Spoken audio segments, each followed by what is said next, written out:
ప్రేమ కోసం ప్రాణమైనా ఇస్తారు కానీ ప్రేమించిన విషయం చెప్పకపోతే ఆ ప్రాణం విలవిల్లాడుతుందేవా. అమ్మతో ముఖ్యమైన విషయం చెప్తానని చెప్పాను. ఇప్పుడు ఇంటికెళ్ళగానే ఏదో చెప్పాలనుకున్నావు కదా నాన్న అని అమ్మ ప్రేమగా అడుగుతుంది. అమ్మ అంత ప్రేమగా అడిగిందని నేను ప్రేమించిన విషయం చెప్తే ఎలా రియాక్ట్ అవుతుందో ఏంటో అని మనసులో కంగారుగా ఉంది జానీ. 30,000 మంది ఉద్యోగస్తులకి బాస్వి, 16 కంపెనీలకి మేనేజింగ్ డైరెక్టర్వి, బిజినెస్ ప్రపంచంలో రారాజువి. నువ్వు భయపడుతున్నావంటే ఆశ్చర్యంగా ఉంది దేవా. దేవుడైన వాళ్ళ అమ్మ ముందు చిన్నవాడే జానీ. నా ప్రేమ విషయం చెప్పడానికి భయపడట్లేదు. చెప్పాక అమ్మ తట్టుకుంటుందో లేదో అని భయమేస్తుంది. నన్ను చూసి గర్వపడే అమ్మ చిన్నపుచ్చుకుంటూ, కోప్పడితే అసహించుకుంటే ఏం జరుగుతుందో ఊహించలేకపోతున్నాను రా.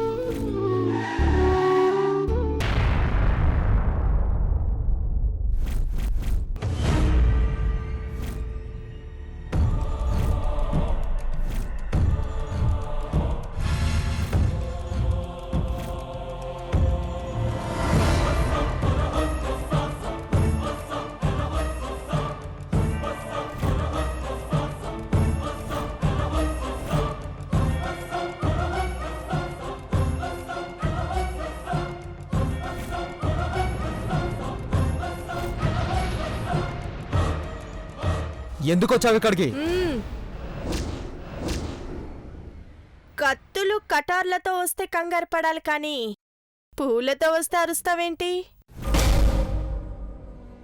దేవా, ఇతను నీ ఫ్రెండా లేకపోతే నువ్వు పెంచుకున్నా? వద్దులే, ఫీల్ అవుతాడు పాపం. వాళ్ళ చేతుల్లో పువ్వులున్నాయి కానీ నీ మనసులో మాత్రం ముళ్ళున్నాయి. అసూయతో నువ్వు ఏం మాట్లాడిన అసహ్యంగా ఉంటుంది. చీర కట్టుకొని వచ్చిన నువ్వు ఆడపిల్లవని గుర్తుపట్టాలన్నా ముందు నీలో అనుకో ఉండాలి. ఏం చెప్పావు దేవా?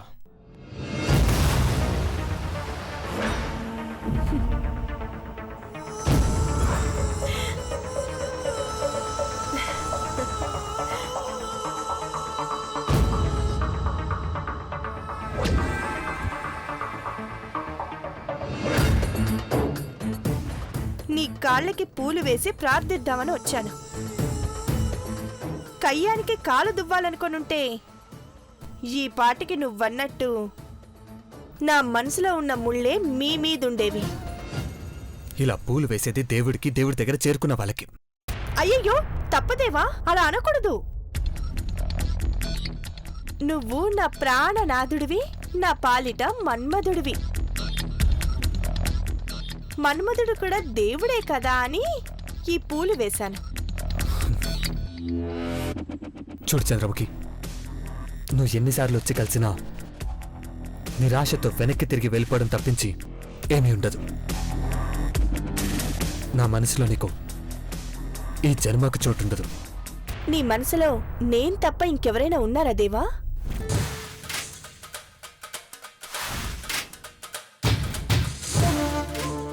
జాలిపడో పాపమనుకునో ఎవరినైనా ఇష్టపడ్డావంటే చివరికి అందరూ నీ మీద జాలి పడతారు, జాగ్రత్త. అదే నన్ను ప్రేమించినా పెళ్లి చేసుకున్నా నీకున్న స్టేటస్కి కొత్త ఇమేజ్ పెరుగుతుంది. ఆ జన్మాంతం కన్యగానే మిగిలిపోతాయేమో అనుకుంటున్నాను. మీ కుటుంబంలో ఒక్కగానొక్క ఆడపిల్లవి. మంచివాణ్ణి చూసి పెళ్లి చేసుకుంటే వంశ అభివృద్ధి అయినా జరుగుతుంది, లేదంటే నీతోనే వంశం అంతమైపోతుంది. నేను చేసుకోకపోతే ఈ జన్మ జీవితం వృధా. వంశం అంతరించినా చరిత్ర అదృశ్యమైనా పర్లేదు, నువ్వు నాకు కావాలి. అది తీరని కోరిక అని నువ్వనుకుంటున్నావు. 16 రోజుల్లో 16 కంపెనీల ఓనర్ నన్ను ప్రేమిస్తున్నట్టు చెప్పకపోతే నా పేరు చెప్పకో. కొన్ని జరగవు. వెళ్ళు. ఇక్కడి నుంచి వెళ్తాను కానీ నీ ఆలోచనల్లో నుంచి వెళ్ళను. చూస్తూ ఉండు. దేవా, ఇది బ్రహ్మ రాక్షసిరా. దారుణమైన నిర్ణయాలు తీసుకోకముందే నువ్వు పార్వతిని ప్రేమిస్తున్నట్టు ఆంటీతో చెప్పడం మంచిది. పద ఇంటికి వెళ్దాం.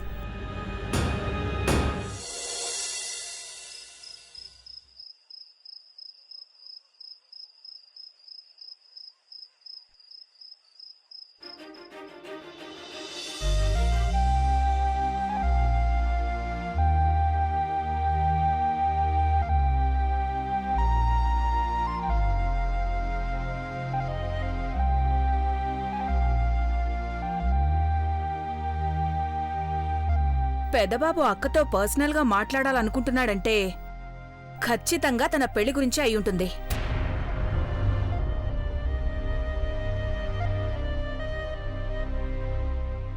పెళ్లి గురించి అంటే అమ్మాయిని ముందే చూసుకొనుంటాడుగా. భవానీ, పెదబాబు అలా చేయడు. ఇంటికి కాబోయే కోడల అందమైన మొహాన్ని పెళ్లి చూపుల్లోనే చూస్తాడు. భలే వర్ణించారండి బావుగారు. ఇప్పట్లో పెళ్లి చేయము అన్నాక దేవ పెళ్లి గురించి ఎందుకు మాట్లాడతాడు? కరెక్టే, మనం ఓవర్గా ఎగ్జైట్ అయిపోతున్నాం. అఖిల్కి వచ్చిన ఐడియా నాకు రాలేదు చూడు.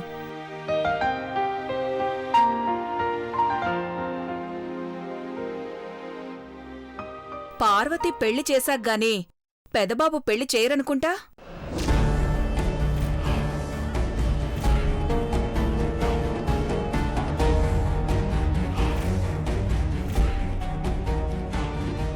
వెళ్ళిపోతున్నావంటే నీ పెళ్లి గురించి అనగానే సిగ్గేసిందా?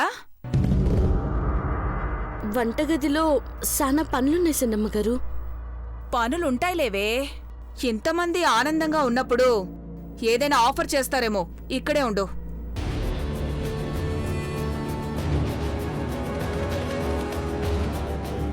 బొక్కపల్చగా ఉన్నావు కానీ నీకు చాలా తెలివుందే. నీ పెళ్లి ఎక్కడ చేస్తారో అని తురుమనేస్తావా? ఈరోజు పెదబాబు మ్యాటర్ నీదో కాదో అటో ఇటో నీ ముందే తేలిపోవాలి.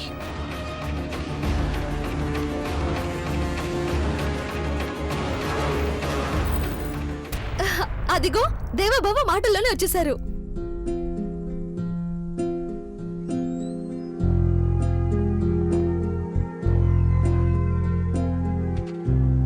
పెదబాబు, అరగంట నుంచి అన్నం తినకుండా నువ్వు మీ అమ్మకి ఏం చెప్పాలనుకుంటున్నావు అని ఇక్కడ చర్చ జరుగుతోంది.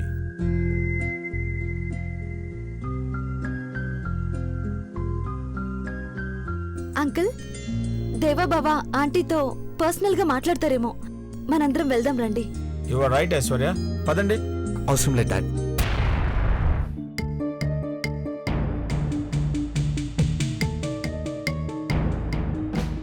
అందరిక్కడే ఉండండి, ఉండాలి కూడా.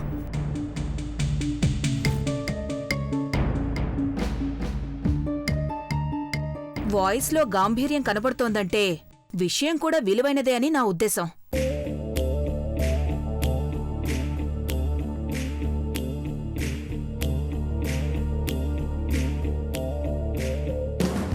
చాలా ముఖ్యమైన విషయం పిన్ని.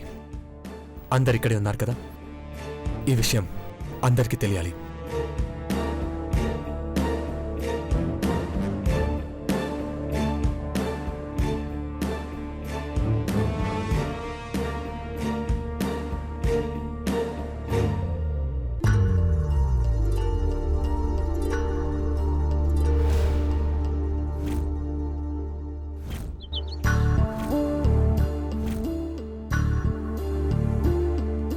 చెప్పు నాన్న, ఏం చెప్పదలుచుకున్నావో నిర్మోహమాటంగా చెప్పు.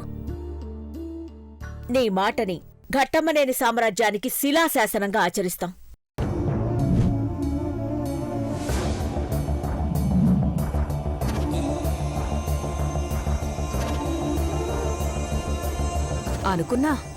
అనుకున్నట్టే దాన్నే కోరుకుంటాడు. పెదబాబుగారు అని అమాంతం అది కాళ్ల మీద పడిపోతుంది. వెళ్ళిపోమంటారా పెద్దబాబు గారు?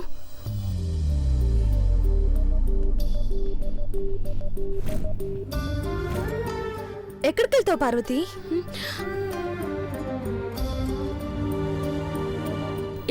ఇంట్లో వాళ్ళతోనే మాట్లాడే విషయాలు ఉంటాయి కదా చిన్నమ్మాయి గారు. పర్లేదు పార్వతి, నువ్వు ఇక్కడే ఉండు.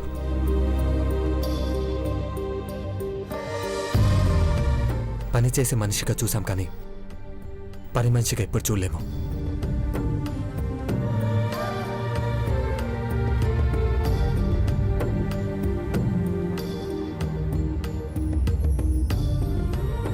కరెక్ట్గా చెప్పా బ్రో. మా అమ్మ అయితే తన పని కూడా తను చేసుకోలేదు. బ్రో, నువ్వేం చెప్తావో ఏం మాట్లాడతావో ఏం అడుగుతావో తెలియదు కానీ మాకైతే చాలా ఎక్సైటింగ్గా ఉంది. ఫ్యామిలీ మొత్తం థ్రిల్లింగ్గా ఫీల్ అయ్యే ఏదో మ్యాటర్ ఉంటుంది అనుకుంటున్నా. అబ్బా, శ్రీరాముడు నవ్వినట్టే ఆ పెదాలు విచ్చుకొని విషయం బయటికి రానివయ్యా.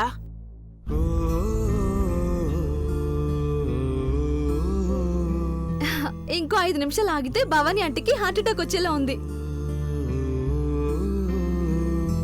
కమాన్ దేవ బావా, చెప్పు చెప్పు, కమాన్. బ్రో చెప్పు.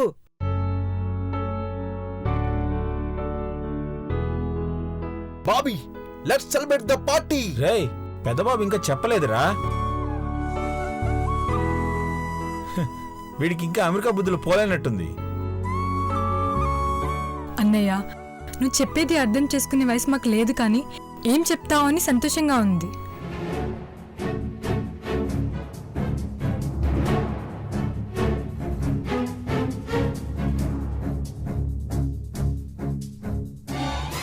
పెద్దబాబు చెప్పు నాన్న.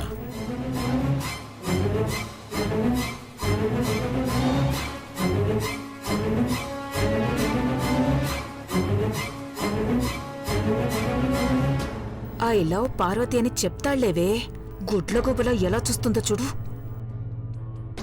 చెప్పు నాన్న.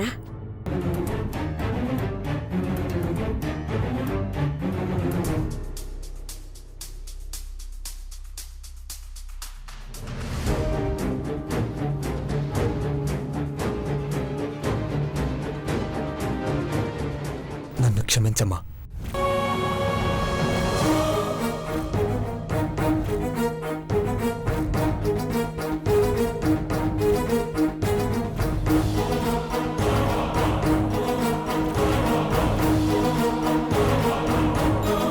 మ్యాటర్ చెప్పకుండానే సారీ చెప్తావేంటి పెద్దబాబు? నువ్వు క్షమాపణలు చెప్పడమే అఖిలక్కకు నచ్చదు, అలాంటిది నువ్వు ఏం చెప్పకుండానే.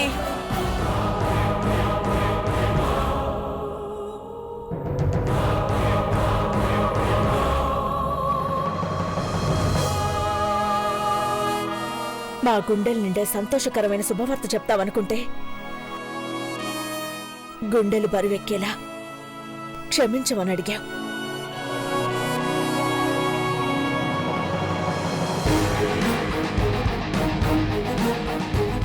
తప్పు చేయవని తెలుసు, తప్పక చెప్పాల్సిందే అన్న విషయం నీ మనసులో ఉందని తెలీదు.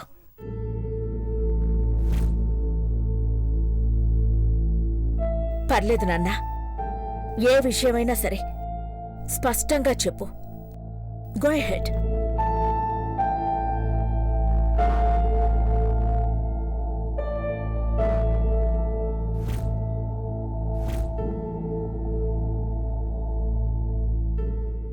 ఏడేళ్ల నా సుదీర్ఘ వ్యాపార ప్రయాణం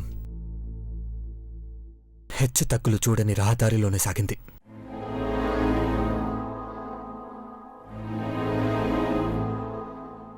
ఫస్ట్ టైం 16వ కంపెనీ గట్టం లేని హెర్బల్ బ్యూటీ కంపెనీ మూతపడింది.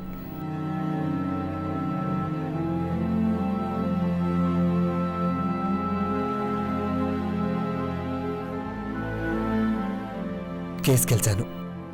తిరిగి కంపెనీ ప్రారంభమైన స్తంభించిపోయిన 48 గంటల్లో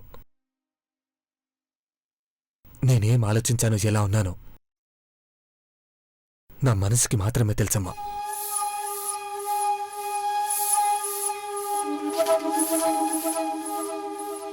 భారమైందని దూరమయ్యేంత నైతిక బాధ్యత అనుకొని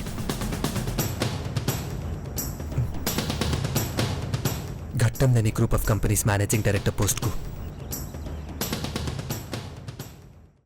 రిజైన్ చేస్తున్నానమ్మా.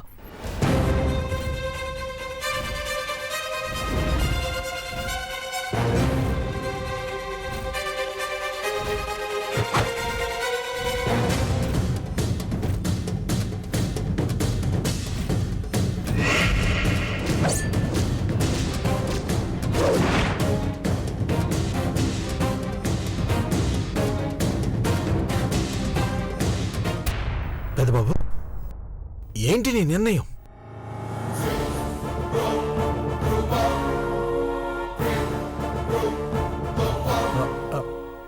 నువ్వు రాజీనామా చేస్తే 16 కంపెనీలు ఏమైపోతానన్నా? వాటిని నమ్ముకున్న 30,000 మంది ఉద్యోగుల జీవితాలు ఏమైపోవాలి? నాన్న, వద్దు నాన్న. నీ నిర్ణయం మంచిది కాదు. నాకు నచ్చలేదు నాన్న. అసలు నువ్వు అన్నావంటే నేను నమ్మలేకపోతున్నా.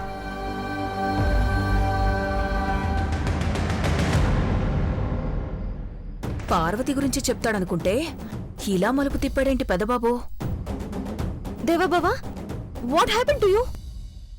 This is a crazy decision. Bro, పని చేయకుండా ఖాళీగా ఉన్న నన్ను ప్రపంచం ఎలా చూస్తుందో నాకు తెలుసు. అంత బిజీగా ఉండి నువ్వు ఎండి పోస్ట్ని తప్పుకున్నావంటే అదే ప్రపంచం ఎలా చూస్తుందో నీకు తెలుసు. ఏంటిది బ్రో?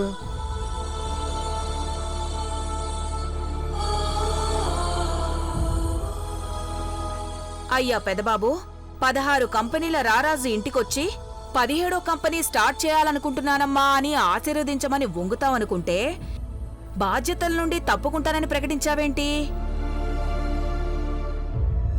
ఈ న్యూస్ ప్రెస్ వాళ్ళకి తెలిస్తే ఇల్లు దుమారం లేస్తుంది.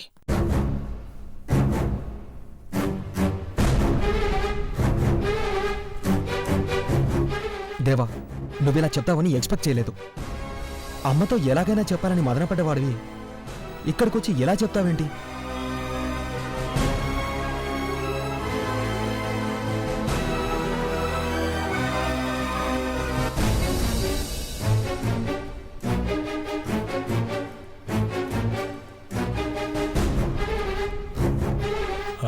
నువ్వేంటకిలా మాట్లాడు? తప్పు చేయని నా పెద్ద కొడుకు తప్పుకుంటున్నాడు అంటే బాధ్యతలు ఎక్కువై కాదు, గుండె బరువై.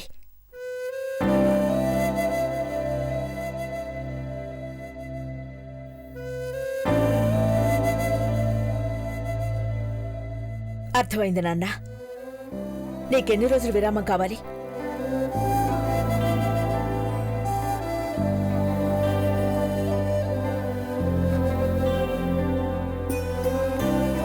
థ్యాంక్స్ అమ్మా, అర్థం చేసుకున్నావు. 4 రోజులు కంపెనీ పనులకి దూరంగా ఉంటాను. పెద్దబాబు, బాగా ఆలోచించే నిర్ణయం తీసుకున్నావా? 16 కంపెనీల మొత్తం టర్నోవర్ 4,44,000 కోట్లు.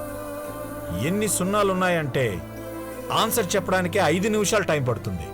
అలాంటిది మేనేజింగ్ డైరెక్టర్ పదవి నుంచి తప్పుకోవాలంటే నువ్వు ఇంకెంత ఆలోచించాలి? బాగా ఆలోచించే ఈ నిర్ణయం తీసుకున్నాను డాడ్.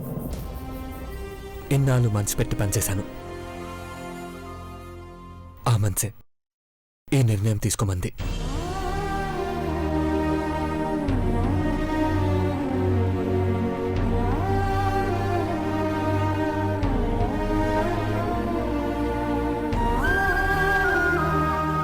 నువ్వు సైన్ చేస్తే రిజైన్ చేసినట్టే, కానీ సైన్ చేసినంత ఈజీ కాదు ఆ స్థానాన్ని భర్తీ చేయడం అంటే. భవిష్యత్తును ఊహించకుండా పెదబాబి లాంటి నిర్ణయాలు తీసుకోడు. 30 రోజుల పాటు నీ అంత సమర్థవంతంగా పనిచేయగలిగిన వాళ్ళెవరు నాన్నా?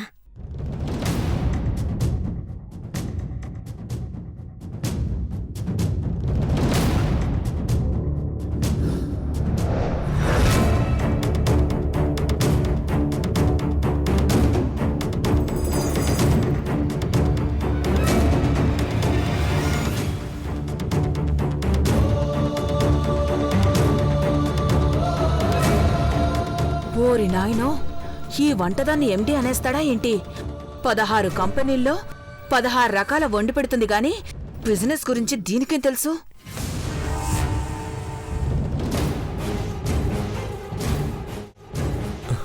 అమ్మా, ఘట్టం లేని గ్రూప్ ఆఫ్ కంపెనీస్ రేపటి చక్రవర్తి